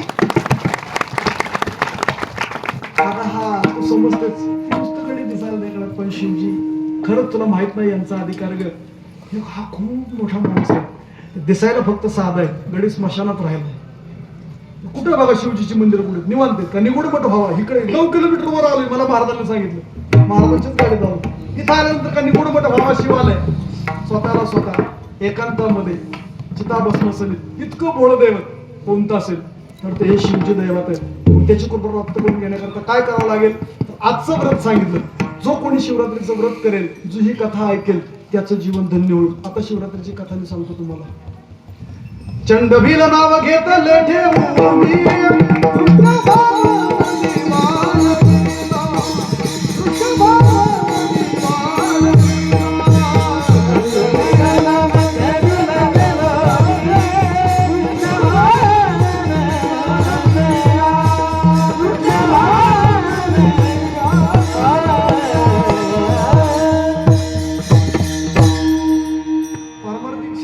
क्षेत्रामध्ये वाटचाल करत असताना सर्वात मोठं काम कोणतं कठीण असेल तर सेवा करणं. लय कठीण आहे महाराज. मोठं मोठं सेवेचं केवढं मोठं योगदान ज्यांनी दिलं ते आपल्या गावचे माजी महापौर या भागाचे, काय नाव त्यांचं? दीपकभाऊ मानकर. केवढं मोठं योगदान आहे या परिसराला, या मंदिराला त्यांचं. सेवा करणार मोठी माणसं सेवा करतात त्यावेळेस त्यांची ती सेवाच असते, लक्षात घ्या. पण आपल्याला सेवा करायला जमत नाही. आपण म्हणतो 500 काय 5000 घ्या, पण आम्हाला दिंडीत बोलवू नका महाराज. असं तुम्ही या सेवा करा. आणि मृत्यू लोकात सर्वात कठीण काम कोणतं असेल तर ती सेवा करणं. जीवेतो मृत मग व्यासेन परिकीर्तित हा दरिद्री व्यासितो मूर्ख प्रवासी नित्यसेवक हा. व्यास जे सांगतात ही 5 माणसं जिवंत असून मेल्यासारखी. कोणती 5 माणसं ऐका. एक टाइम जेवणाची सोय नाही, जिवंत असून मेल्यासारखं. दुसरा दरिद्री म्हणजे जेवणाची सोय नाही तो.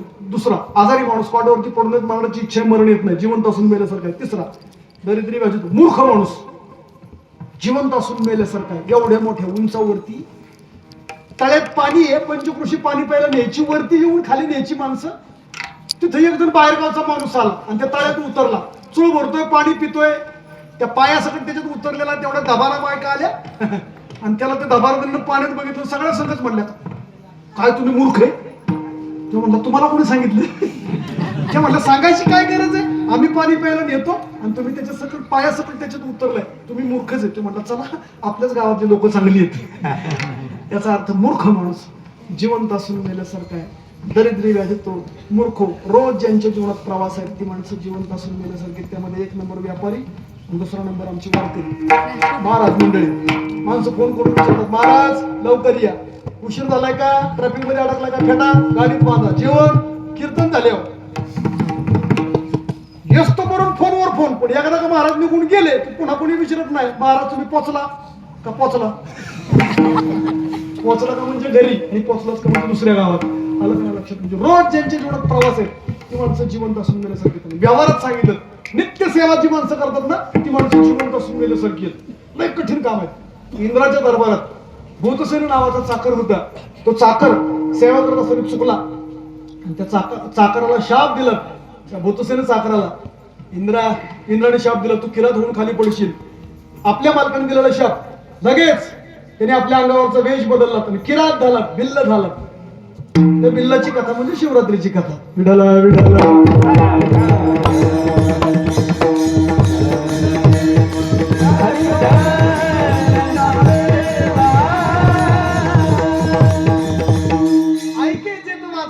साधू कथा. ही कथा आपण आपल्या वाणीनं सांगावी, ऐकावी आणि आपल्या वाणीला विश्रांती प्राप्त करून घ्यावी.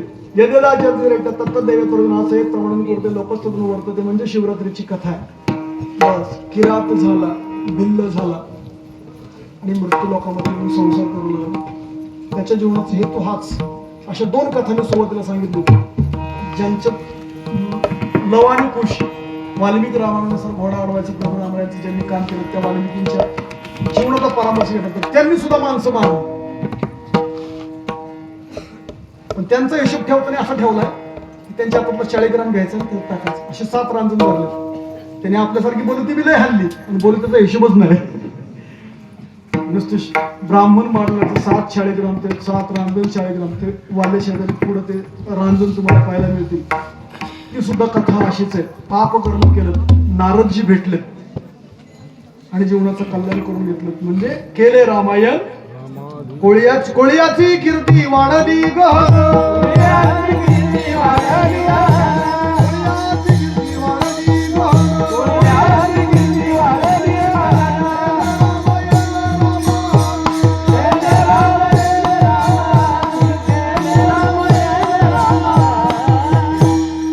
ही कथा अशीच आहे.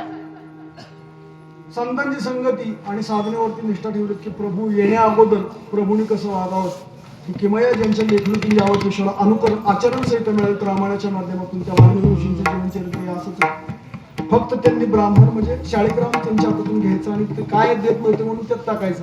माणसांचा हिशोब त्यात 7 रांजण सांगितलं. इथं मात्र याच्या उलटे. त्याला संसार आवडू लागला. पती पत्नी मुलं घरदार संसार. किरात म्हणजे भिल्ल होऊन आलो तो पारधी झाला ना. त्याचं काय काम पशु पशुधिकांना मारणे आपलं उदरनिर्वाह करणे आणि घरातल्यांना मांस खाऊ घालणे इतकं दुराचारी कर्म तो करू लागला. तो भिल्ल इंद्राच्या शापाने खाली आलेला. एके दिवशी तो भिल्ल मजल करत शिकारा करता बाहेर पडला. काय करावं कळेना.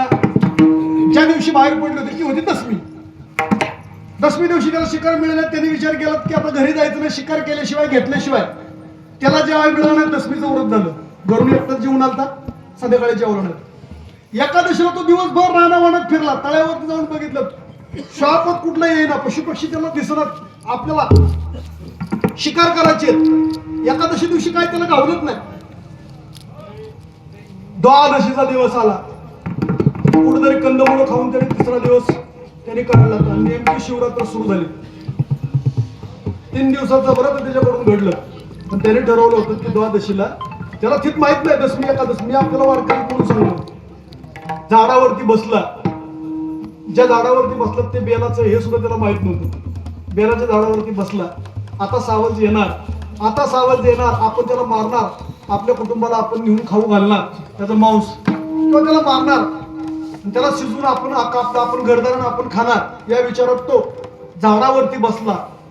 त्याचं 3 दिवसाचं घडलेलं व्रत आणि बेलाच्या झाडावरती बसल्यानंतर रात्रीची अशी हवा आली अशी पुढे यायची. डोळ्याला आलेली आड आलेली पानं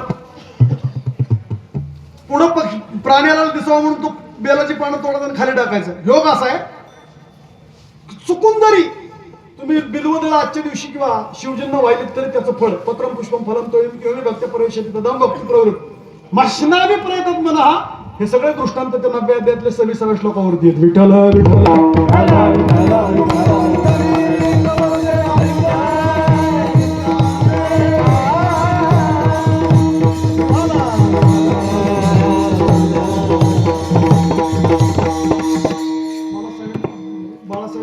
सकाळी म्हणले की तुम्ही शिवरात्रीचीच कथा सांगा.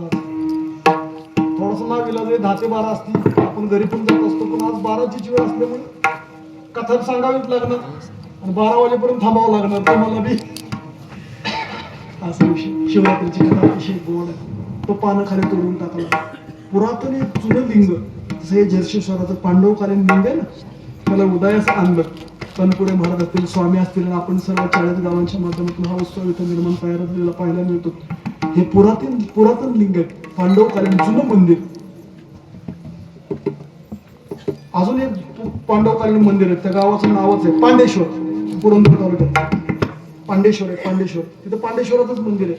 जसं हे जर्शेश्वर आहे तसं पांडेश्वराचं आहे. त्या मंदिरात मी कीर्तनाला गेलो होतो एक वेळेस. तर तिथं 5 पांडवांची मंदिर आहेत. 5ही पांडवांची. आणि त्याच्या शेजारी कुंतीचं मंदिर आहे. मी सर्व दर्शन करत कुंतीच्या मंदिरात गेलो. आणि कुंतीचं मंदिर असताना पहिलं काम मी ते बघितलं पांडेश्वर. आणि कुंतीचं दर्शन घेतलं. आणि कुंतीचं दर्शन घेताना कुंती मातेला म्हणलं देवाला एक घास भरवलं की तर ढेकर यायचं तृप्तीच तसं त्याचं पोट भरत नव्हतं. असं म्हणायचं तुम्ही आता एवढी सेवा करताय बाकी काय नको फक्त तृप्ती द्या. तृप्तीचं ढेकर येऊ द्या. कुंतीचं मंदिर मी पहिल्यांदा तिथं बघितलं. पांडेश्वर पांडव जिथे गेले जिथं आलेत ते हे मंदिर जर्शेश्वर आहे. तसं ते पांडेश्वराचं ते मंदिर आहे. जिथं वनवासात ही मंडळी गेली तिथे त्यांनी शिवाची उपासना. आणि माऊलींच्या जर आळंदीचा जर विचार करू गेलो तर फक्त प्रमाण सांगतो तेवढा ऐका. 84 सिद्धांचा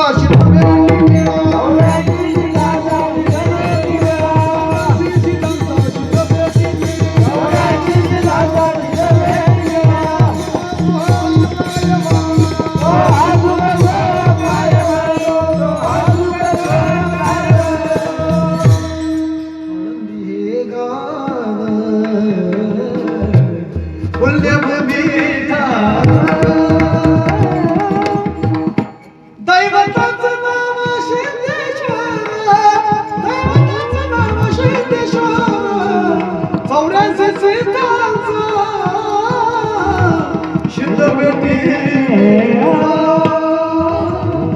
आळंदी पंचकृषीमध्ये शिवालय आजही पाहायला मिळतं तुम्ही आळंदी पंचकृषीमध्ये दामोदरात कुबेराने बांधलं त्याचं नाव आहे धनेश्वर सिद्धेश्वर चांगवड जी जी मंदिर आहेत तुम्हाला शिवालय ती इंद्राने सर्वांना नेमून दिलेली काम आहेत इंद्राला बघ पडल्यानंतर इंद्राने मंदिरं बांधायला सांगितले शिवाच्या प्रकरणात चांगलं झाल्यानंतर शिवाने इंद्राने आज्ञा दिली प्रत्येक देवताला तुम्ही शिव मंदिरं बांधा ते शिव मंदिर आळंदी पंचकृषीमध्ये आजही पाहायला मिळते लक्ष ठेवा इंद्र येऊन या भूमीचे याग संपादिले हरणेसी इंद्रायणी इंदिरोशी पंचकृषी यापासून म्हणजे मोठ्या माऊली छोट्या माऊलींबरोबर प्रदक्षिण जातात ना त्यांच्याही लक्षात येऊन जाईल विठ्ठल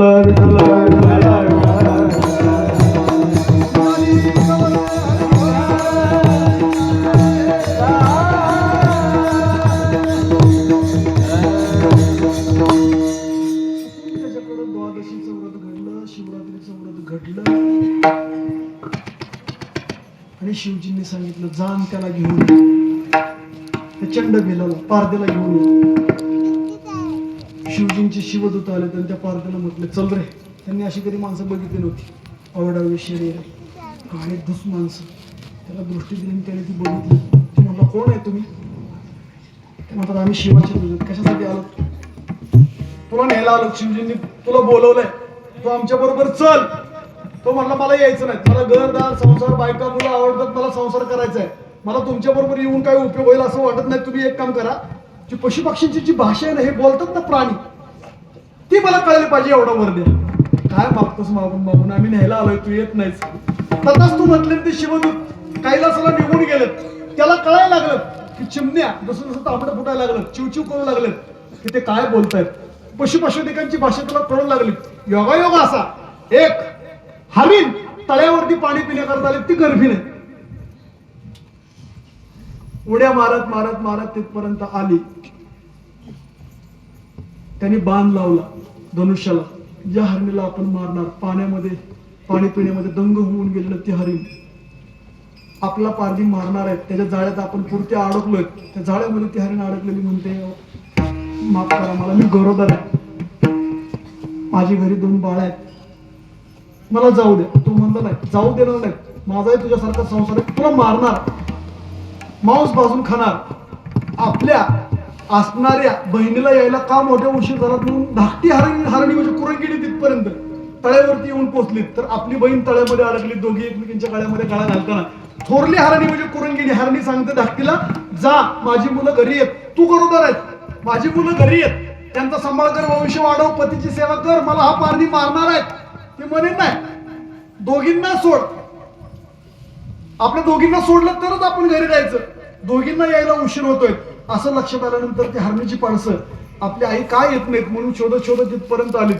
तर ती दोन्ही त्या पारधीच्या पायावरती विनंती करतात की आम्ही त्यांची मुलं आहेत त्यांचं वय झालं ती वयस्कर माणसं आहेत त्यांची हाडं म्हणजे नुसती हाडच आहेत त्यांच्या अंगात मांसच कुठून राहिलेलं पाहायला मिळत नाही आम्ही त्यांची मुलं आहेत कवळ्या लुसलुशीत तर आमच्या अंगात अजून भरपूर मांस आहे त्यांना सोडून द्या आई वडिलांची सेवा केल्याचं पुण्य आम्हाला मिळेल आम्हाला भाजून खा आमचं मांस कवळा आहे लुसलुसतोय आम्हाला भाजून खा काय वाटणार नाहीत आम्ही आई वडिलांच्या सेवेमध्ये शरीर ठेवू असं किती मुलांच्या लक्षात येतं म्हणून सांगितलं ना मी कथा या नुसत्या कथा ऐकायच्या नाही याच्यामध्ये आई वडिलांची सुद्धा सेवा या ठिकाणी किती असते ते पाहायला मिळेल सकळ दरिताची धुरे जे का माता पित्रे ती सेवेची शरीरे लोण की जे ज्यांच्या ऋणातून उतराय होण्याकरता आपण शरीर कमी पडू इतके अगणित आपल्यावरती उपकार कोणाचे असतील तर ते आपल्या आई वडिलांचे म्हणून आयुष्यात विसरा सर्व विसरू नका आई वडिलांना मंडळी पैशानं गादी विकत घेता येते गादीवरची झोप विकत घेता येत नाही 25-30 वर्षाच्या बापाने आपल्याला हाडाची काढा रक्ताचं पाणी करून एवढं मोठं केलं शिकवलं 20 मिनिटात एखादा मुलगा भेटलं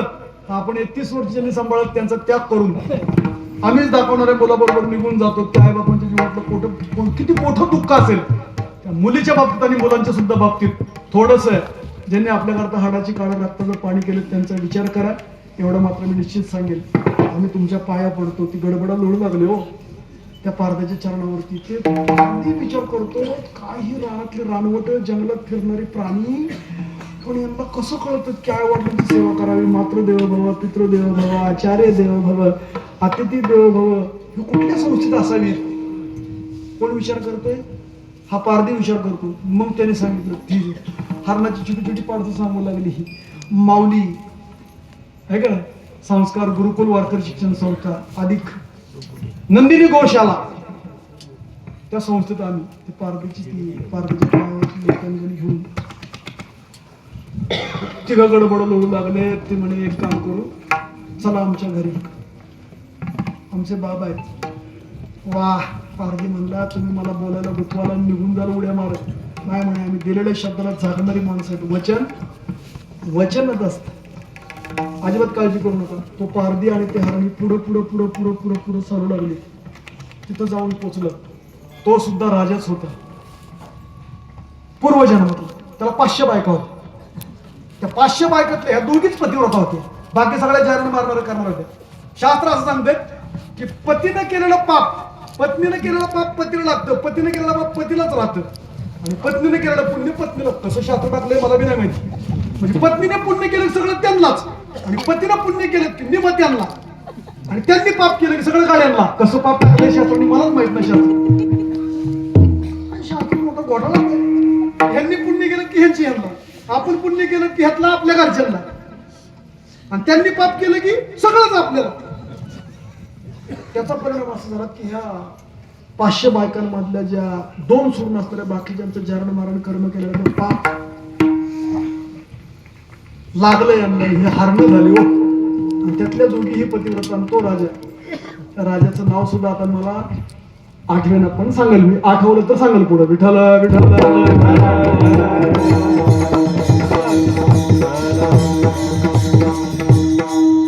सोमकांती नगरीचा तो राजा होता. सोमकांती नगरीचा तो राजा. इतके हरण, वाह. तो बिल्ल विचार करतो का ही जीवाला जीव देणारे रानवट आहेत, पण पत्नी पती करता तयार होते, मरा तयार होते. बहीण आपल्या मोठ्या बहिणी करता तयार होते, मराय तयार होते. ही मुलं आहेत ते आपल्या आई वडिलांकरता मराय तयार होतात. हा सगळा इतंभूत वृत्तांत असा सुंदर कथा प्रसंग त्या ठिकाणी आलेला पाहायला मिळतो. ते एकमेकाशी बोलत असताना त्यांना ते हरणांची भाषा कळू लागली. हरणांची भाषा सर्व ऐकून घेत असताना वेदाची अस्खलित भाषा, कोणी कोणती सेवा केल्यानंतर कोणतं फळ, हे सर्व फळ त्यांनी ऐकलं. आणि मनामध्ये उपरती निर्माण झालीत की प्राण्यांना कळतं, माणसं असून मला का कळना, असा मनात विचार आला. शिवदूत आले आणि कैलासाला घेऊन निघाले. ह्या सर्व हरणांना त्यांचा उद्धाराचा काळ जवळ आला होता. तो शिवरात्रीचा तो दिवस. त्या हरणांना घेऊन निघालेत कैलासाला विमानामध्ये बसून. ह्या पारध्याने त्या विमानाच्या लोंबकळ धरून लोंबकळण्याचा प्रयत्न केला. त्यावेळेस सगळे शिवदूत सांगतायत की आता तुमचा उद्धार लगेच होणार नाही, तुम्ही याच ठिकाणी बसा आणि युगानुयुग शिवाचा जप करत राहिलं. पुढची शिवरात्र आली. दशमीचं व्रत झालं, एकादशीचं व्रत झालं, द्वादशीचं व्रत, त्याच्यावरून निराहार घडलं. लक्षावरती बिल्वदळ त्यांनी आजच्या दिवशी वाहून रात्री 12 पर्यंत वाहून शिवजींचा जप केला. आणि शिवजींचा जप केल्यानंतर स्वतः शिवजी म्हणतात की आता तू उठ, तुला नेण्याकरता मी स्वतः आलो. तो दिवस, ती कथा म्हणजे आजचा दिवस. नामदेव राय सांगतात ही कथा जो कोणी ऐकल त्याचं जीवन धन्य. शिवरात्री कथा धन्याचे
जिथं कथा घडली ते चांडेश्वरांचं मंदिर आजही आपल्याला तरी दर्शन घेतल्यानंतर जसं आपलं जर्शीश्वराचं मंदिर आहे तिथं जाऊन दर्शन घेता येईल. त्या चांडगावमध्ये महाराजने कमीत कमी 15 वर्ष 16 वर्ष शिवरात्रीचं कीर्तन केलं असेल सलग. काय भाग्य, कोणतं पुण्य आला आपल्या पाठीशी काय सांगता येत नाही, पण करून घेणार तो आपण त्याची सेवा केली. निश्चित त्याची कृपा आपल्यावरती झाल्याशिवाय राहणार नाहीत. अशी कथा ऐकून आपलं जीवन धन्यतेपर्यंत पोहोचवावे, धन्यतेपर्यंत पोहोचवावं. महाराज सांगतात ही कथा जो कोणी ऐकल त्याचं जीवन धन्य होईल. म्हणून शिवरात्री कथा धन्य जे ऐकती इच्छिले पावती सर्व काही मनातली इच्छा पूर्ण करणाऱ्या शिवकृपेने त्या आजच्या दिवशी पूर्ण सर्व इच्छा होतील. एवढंच नाही तर पाप सुद्धा कमी होईल आणि सेकी तो भगवान आपल्यावरती कृपा करेल. अभंगाचं दुसरं चरण. पातकांची कथा पातकांचा नाश पुण्यवान फार, पातकांचा नाश पुण्यवान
हॅलो कोडजे गाव पांच शिवरात्री कथा धन्य ऐकती शिवरात्री कथा धन्य ऐकती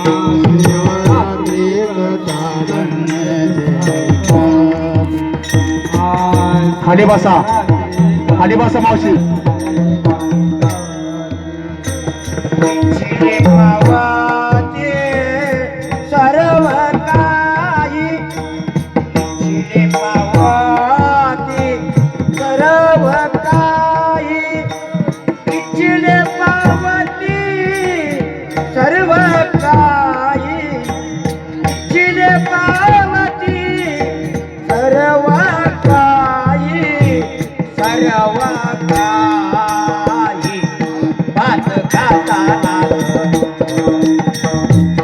पाच गाताना पुण्यवाने पाच गाताना पुण्य पावते सर्व काय पावते सर्व काय पावते सर्व सर्व